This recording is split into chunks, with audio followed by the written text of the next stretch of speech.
네, 반갑습니다. 고버니 트레이딩 센터의 고버니 센터장입니다. 오늘 뉴욕 증시 분석 드리도록 하고요. 영상 시청하시기 앞서서 좋아요와 구독, 댓글은 언제나 큰 도움 되고 있습니다. 자, S&P 500이나 나스닥이나 지수 자체는 이틀 동안 지속적으로 상승이 이루어지고 있습니다. 금요일에도 강한 상승이 이루어졌고요. 어제도 전반적으로 상승이 한 번 더 나오면서 시장이 이틀째 상승으로 이루어지고 있고요. 하지만 실제로 우리가 이렇게 맵을 보면은 마이크로소프트, 메타, 엔비디아, 브로드컴 이런 일부 섹터들만 강하게 상승이 나왔고요. 이외에 횡보하거나 하락이 나온 섹터들도 좀 많다라고 볼 수 있어요. 즉 그러면은 결과론적으로 말씀드릴 때 무엇을 우리가 유추할 수 있냐? 제가 지속적으로 말씀드리는 것처럼 13일 전에도 그리고 그 전에도 말씀드렸던 것처럼 지속적으로 대형주 위주로 그리고 수급이 들어오는 섹터 위주로의 상승이 진행되고 있기 때문에 우리가 계속해서 빅테크 위주의 대형주 위주의 포트폴리오를 가져가야 된다라고 말씀을 드리고 있는 거예요. 그래서 자 어제 같은 경우 중소형주들만 잔뜩 깔고 있으면은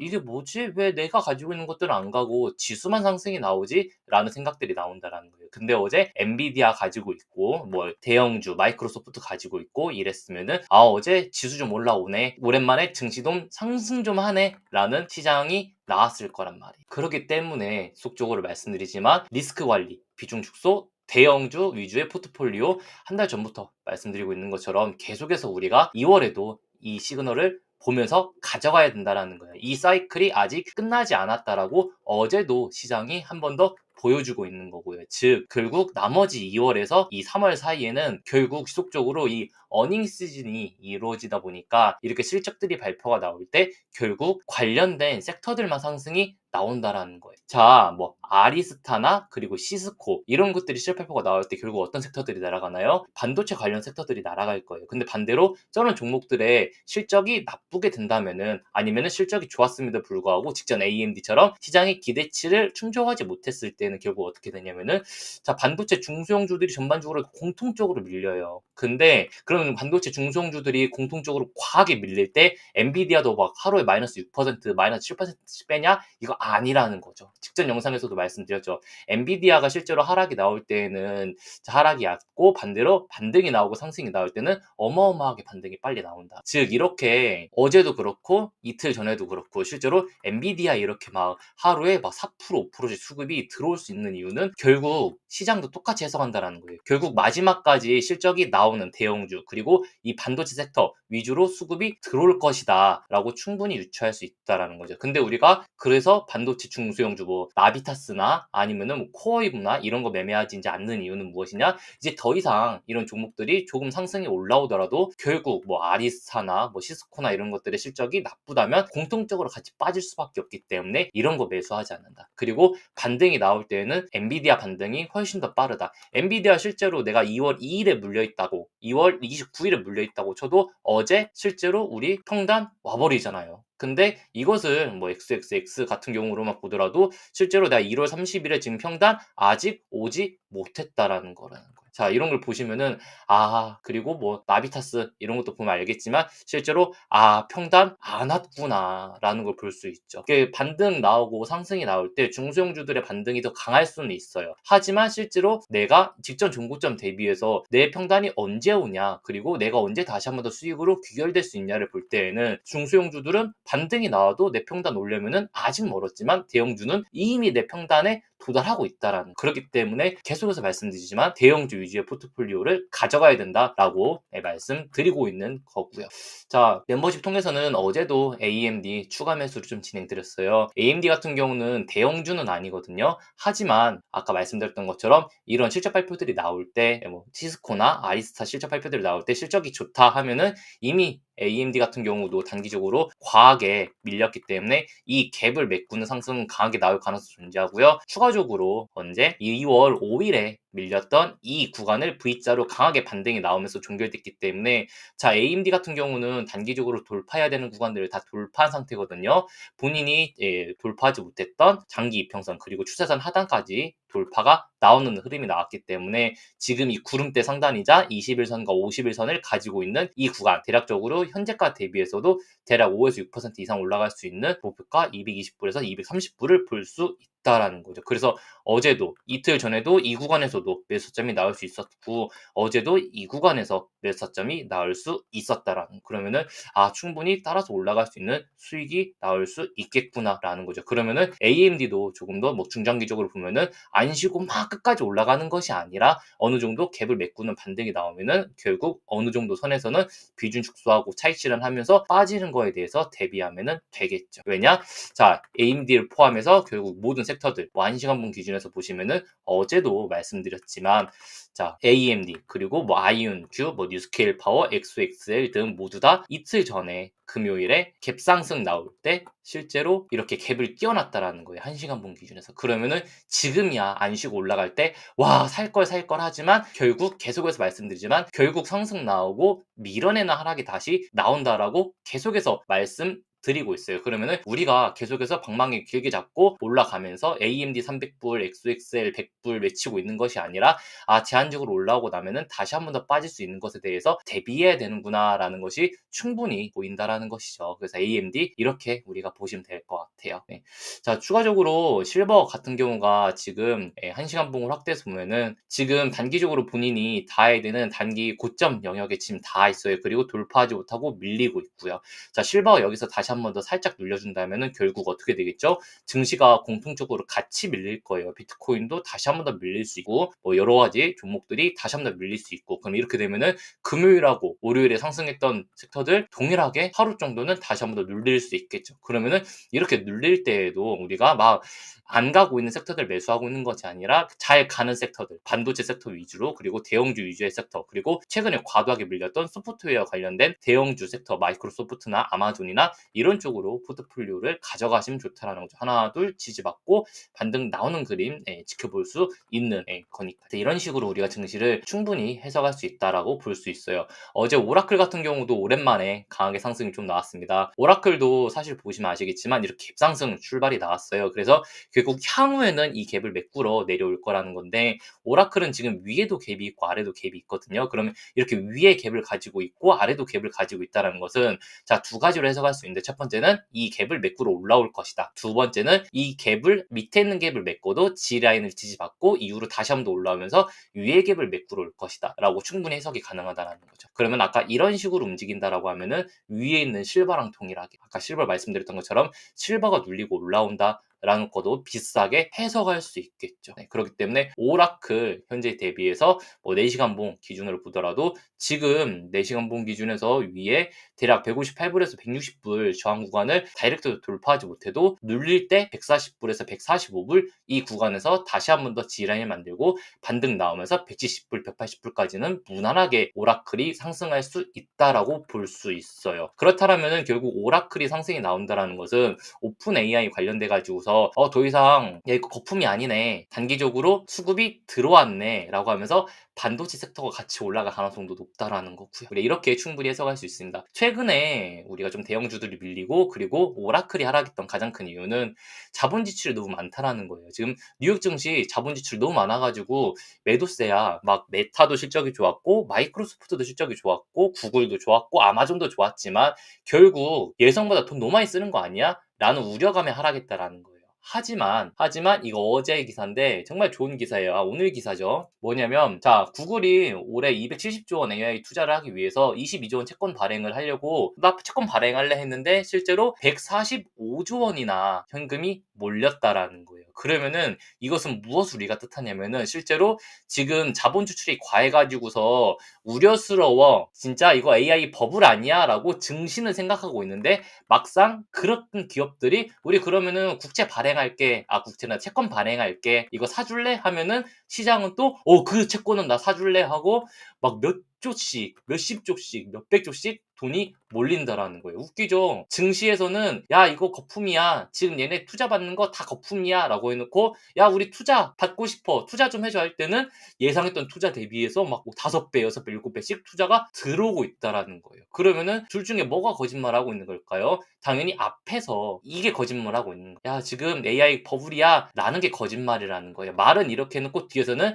본인들이 채권을 사고 있다라는 거죠. 자, 일반인들이 뭐 지금 제 영상을 보고 있는 저희 투자자 투자자분들이, 후원자님들이 실제로 이 구글의 채권을 매수할 수 있냐 하면 쉽지 않다라는 거예요. 근데 결국 저런 건 기관들이 만들잖아요. 근데 기관들이 먼저 나서서 AI 버블도 만들어 놓고 AI 이슈 있을 것 같아 해놓고 공매도 리포트 대놓고 오라클 쭉 밀어낸 다음에 결국 구글 아니면은 뭐 마이크로소프트 이런 애들이 나 채권 발행했어 할 때는 채권을 사준다? 이게 아주 그냥 어불성설이죠. 앞뒤가 맞지 않는 내용이다. 그러면 결국 눌릴 때는 매수를 해야 된다라고 볼 수 있다라는 거예요. 그래서 오라클 상승세가 조금 더 강하게 열려 있을 것이다라고 볼 수 있고, 결국 오라클이 상승한다라는 것은 말씀드리고 있지만 이 마이크로소프트도 더 상승세가 남아있기 때문에, 자, 마이크로소프트 어제도 410불 돌파했기 때문에 이제는 이 종목 400불에서 410불 모아간다라고 생각하시면서 들고 가시면 될 것 같습니다. 그래서 이렇게 우리가 400불에서 410불 정도 보시면서 이 종목 끌고 가시면 될 것 같고요.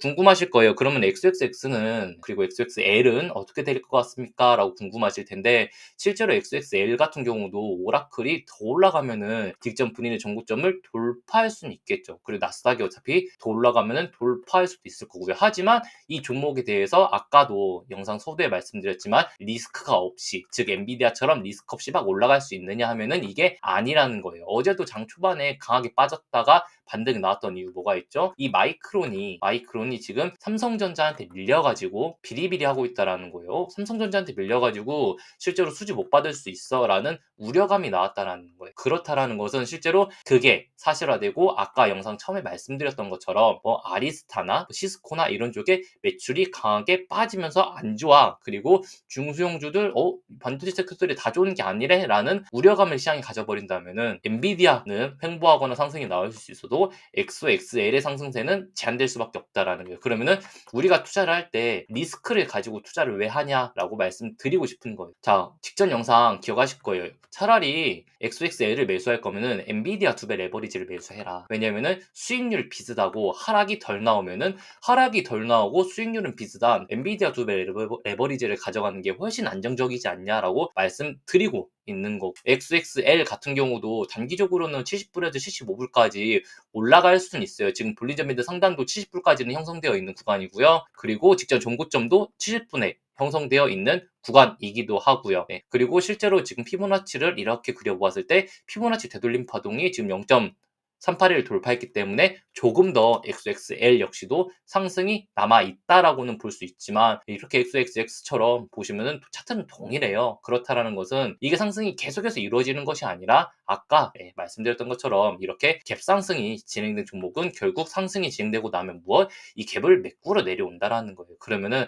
결국 이 갭 메꾸러 내려오겠구나 라고 보시면 되는 거예요. 그럼 무리하게 따라갈 필요 없이 어차피 상승 XXL이 30% 나오고 엔비디아 둘 레버리지가 28% 정도 수익률이 나온다라면은 굳이 무리하게 위험한 XXL을 매수할 필요 뭐 있겠습니까? 엔비디아 2배 레버리지 매수하는 게 훨씬 낫겠죠. 그래서 우리가 어떤 종목을 매수해야 안전하고 편하게 수익을 가져갈 수 있는지도 고민을 하면서 매수 자점을 잡아야 되는 구간이다라고 볼 수 있어요. 자, SXS 인버스입니다. 이제 영상마다 인버스를 조금씩 드리는 이유는 뭐냐면은 이게 인버스 타점이 나올 거예요. 아까도 말씀드렸던 것처럼 L이 끝까지 막 올라가는 것이 아니라 상승이 제한적이고 맞고 밀려버린다면 결국 이 맞고 밀려버리는 이 고점에서는 어떤 매수점이 나오나요? 인버스 매수점이 나오겠죠. 그럼 직전에 우리가 이런 자리들처럼 인버스 매수점을 바로 진짜 완전 저점이 아니더라도, 그래서 내가 30%대 수익을 내지 못했더라도 적당히 눌림목에서 매수해서 적당히 수익만 냈어도 20% 정도 인버스로 수익을 낼 수 있고, 그럼 인버스를 매도한 자리는 결국 무엇이 되냐? 아까 AMD 그리고 XXL 등의 매수점들이 나온다라는 거예요. 그러니까 이렇게 매수점을 드릴 수 있었다라고 볼 수 있고, 그렇다라는 것은 실제로 이 종목이 나중에 반등이 어디서 나올 때 이렇게 돌파 매매를 해준다면은 실제로 좋은 매수점이 될 수 있어서 계속해서 언급을 드리고 있어요. 단기적으로는 한 1.5불까지는 밀려도 괜찮은 자리거든요, 지금. 그렇기 때문에 1.5불까지는 밀어내보자 하고 보고 있어요. 실제로 4시간봉 기준에서도 1.5불은 본인의 볼린저 밴드 하단에 가지고 있는 구간이고요. 일봉 기준에서도 거의 비슷하게 볼린저 밴드 하단에 가져가고 있는 구간이에요. 근데 실제로 1.5불 이하로 이탈하지 않고 다시 한 번 더 지지를 받아버린다면은 인버스가 이제 어떻게 돼버리냐면은 실제로 계속해서 이 구간을 지지받으려고 할 거예요. 그럼 반대로 XXX 기준에서는 이 돌파하지 못하고 밀려버리면은 계속해서 이렇게 고점을 맞아버린다라는 거예요. 그럼 이 패턴이 어떤 패턴과 동일하냐? 직전에 24년도, 이 24년도 패턴이랑 동일해진다라는 거예요. 결국 이때도 한 번, 두 번, 세 번 결국 맞고 돌파하지 못하면서 크게 빠졌잖아요. 이때 여기서 XXL 뭐 100불 갑니다. 200불 갑니다. 100불 갑니다. 200불 갑니다. 아직도 100불도 못 왔어요. 그러니까 우리가 실제로 돌파하고 나서 그 다음 외쳐도 늦지 않다라는 거예요. 실제로 지금 XXX가 실제로 뭐 410불 갑니다. 500불 갑니다. 이거 360불, 370불 돌파하고 나서 가도 괜찮다라는 거예요.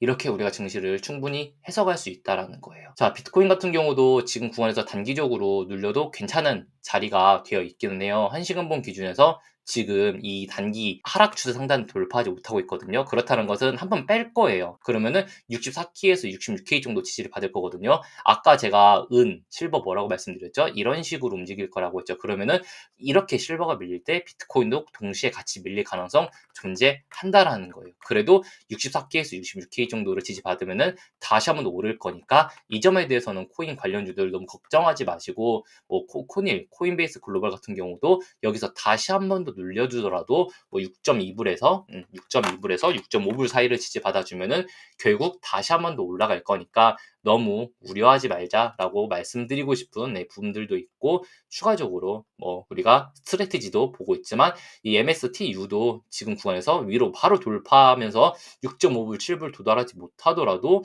자 이런 종목도 4불에서 4.5불 정도를 지지를 받아준다면은 이후로 동일하게 한 번 더 올라간다라고 충분히 해석할 수 있겠죠. 이런 식으로. 그래서 코인 관련주들 너무 걱정하지 않는다. 이 점만 우리가 생각해 주시면 될 것 같아요. 자, 세 번째, 양자 섹터입니다. 자, 양자 섹터는 사실 대부분 패턴이 똑같아요. D-Wave 퀀텀도 그렇고, 리게이트 컴퓨팅, IonQ도 동일한데, 자, D-Wave 퀀텀 보시면 아시겠지만, 본인이 돌파하고 지지받았어야 되는 20불을 다시 한 번 더 돌파하고 지지를 받았어요. 자, D-Wave 퀀텀을 포함해서 양자 섹터들도 모두 현재 1시간봉 기준에서 갭은 띄워놓은 상승이 나온 상태이기 때문에 눌렸다가 갈 가능성이 존재해요. 그런다고 해서 막 전저점을 이탈하면서 눌리는 것이 아니라 단기적으로 돌파하지 못하고 눌림이 나와도 한 18불 정도 지지받아준다면은 동일하게 목표하고 있는 가격대 22불에서 24불까지는 올라갈 수 있다라는 거예요. 그래서 이 종목도 18불에서 뭐 18.5불 정도 지지를 받아도 무방한 자리다라고 볼 수 있다라는 거죠. 반대로 증시가 단기적으로 눌릴 때 양자 섹터들이 반대로 상승해 준다면은 이것은 더 좋은 패턴이다. 왜? 순환매 시장이라는 거예요. 반도체 섹터가 눌릴 때 반대로 양자나 중소형주들이 올라준다는 것은 시장이 이 구간에서 순환매가 되겠구나. 그러면은 목표가를 조금 더 가지고 올라갈 수 있겠구나라고도 충분히 해석할 수 있다라네. D-Wave 퀀텀 이렇게 해석할 수 있고 자 보시면 아시겠지만 리게이트 컴퓨팅도 4시간봉 기준에서 동일하게 이 하락 추세 상단 아직 도달하지 못했고 실제로 위에 있는 21선 단기적으로 맞고 있어요. 단기적으로 맞고 밀리더라도 대략 이 종목도 16불에서 16.5불 정도를 지지를 받을 거거든요. 그래서 이 16불에서 16.5불을 지지받는다면은 이후로 동일하게 18불에서 20불 올라가는 것은 동일하게 보자. 결국 목표가는 단기적으로 열려 있다라고 볼 수 있다라는 거예요. 이것은 마지막 IonQ도 동일해요. IonQ 같은 경우도 실제로 32불에서 32.5불, 32불에서 32.5불 정도를 지지받을 가능성이 너무 높아요. 그래서 지지받고 나서 다시 한 번 더 돌파가 나와줄 때 일단 1차적으로 38불에서 40불은 볼 수 있다라는 거예요. 근데 이것은 이것으로 끝나는 것이 아니라 이후로 양자 섹터 같은 경우는 IonQ, 리게이트 컴퓨팅, D-Wave 퀀텀 모두 동일하게 38불에서 40불대, 즉 우리가 보고 있는 이 30%대 상승들이 모두 공통적으로 나오고 이 구간을 돌파하게 된다면은 더 올라갈 거예요. 왜냐? 실제로 어제 오라클 같은 경우가 저렇게 상승했던 가장 큰 이유 중에 하나가 무엇이냐면은 자 오라클이 어제 숏 커버링이 좀 나왔다라고 보고 있어요. 그래서 10% 이상 상승이 나왔었고요. 그렇기 때문에 자 IonQ도 동일하게 숏 커버링이 나올 수 있다라는 거예요. IonQ도 최근에 4일, 5일 전에 이렇게 울프팩 리서치에서 공배로 리포트를 쳤어요. 그러면은 대략적으로 얘네들 평단이 40에서 45불 사이로 형성되어 있을 거거든요. 근데 실제로 내가 공배도 친 가격보다 주가가 더 올라가 버리면은 숏 커버링이 들어오겠죠. 그러면은 IonQ도 그렇게 된다면 더 올라가면서 실제로 뭐 50불, 55불까지도 좀 열어놓을 수 있는데 이것은 실제로 38불에서 40불대를 강하게 돌파해야 형성할 수 있는 구간이기 때문에 돌파를 할지 못할지는 좀 지켜봐야 된다. 그래서 돌파하면 목표가 50불, 55불 상향 조정. 이렇게 되면은 리게티나 디웨이브도 목표가를 상향 조정할 수 있겠죠. 그래서 자, 오늘 영상 여기서 마무리 지을 예정인데, 우리가 증시를 분석하거나 대응하거나 어떤 종목을 왜 사야 되고 왜 팔아야 되고 왜 끌고 가야 되는지 그냥 아무 대책 없이 가는 것이 아니라, 실제로 직전에 오라클이 왜 이렇게 올랐는지, 그리고 AMD가 왜 올라갈 것인지, 그리고 우리가 왜 대형주 위주로 포트폴리오를 가져가야 되는지, 자, 아이온큐가 어디를 돌파하면 더 올라갈 수 있는지 등을 우리가 미리 사전에 알아야 증시를 대응하는 데 있어서 어렵지 않다라는 거예요. 그래서 이런 게 어려우신 분들은 멤버십 가입하셔가지고서 같이 돈 받아가시면서 우리 같이 증시 대응하시면 좋을 것 같습니다. 충분히 우리가 상승장, 하락장 모두 수익을 낼 수 있을 것이라고 예상하고 있고요. 오늘 방송 여기서 마무리 짓도록 하고요. 영상 시청해주셔서 감사합니다.